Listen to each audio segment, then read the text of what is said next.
थांबलीच पाहिजे, थांबलीच पाहिजे। आमचा आंदोलनाचा विषय आहे कुर्ला एलवाड। कुर्ला एलवाड विभागामध्ये जेवढे पण हॉटेल लॉजिंग बोर्डिंग येतात त्या लॉजिंग बोर्डिंगवर बुलडोजर चालवत आहे वेल विभाग। फक्त एकतर्फी कारवाई करत आहे।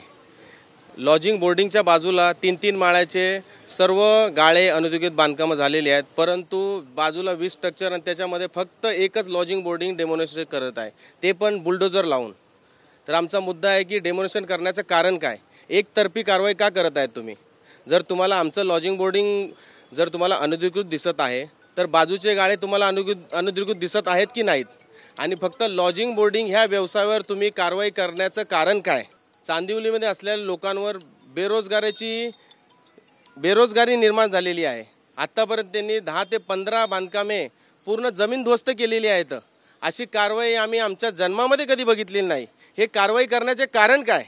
आम्हाला ते कारण माहिती करायचं आहे, परंतु आम्हाला कोणी कारण माहिती करून देत नाही आहे। सगळे बोलतात कोर्टाची ऑर्डर आहे, हे आहे ते आहे, पण ऑर्डर कोण दाखवायला तयार नाही। त्याच्यासाठी आम्ही हे केलेलं आहे।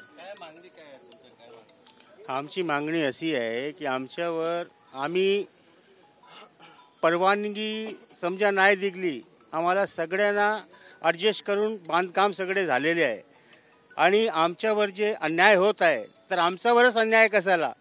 आमच्या बाजूला 3-3 माळ्याचे 4-4 माळ्याचे मकान आहे, दुकान आहे, त्याला काय हात न लावता फक्त आमच्या लॉजिंगवरच कारवाई करताय, हे चांगली गोष्ट नाही।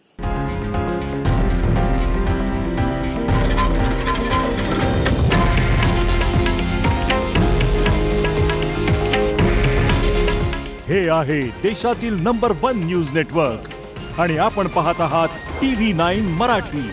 काळजी तुमची, हित महाराष्ट्राचं।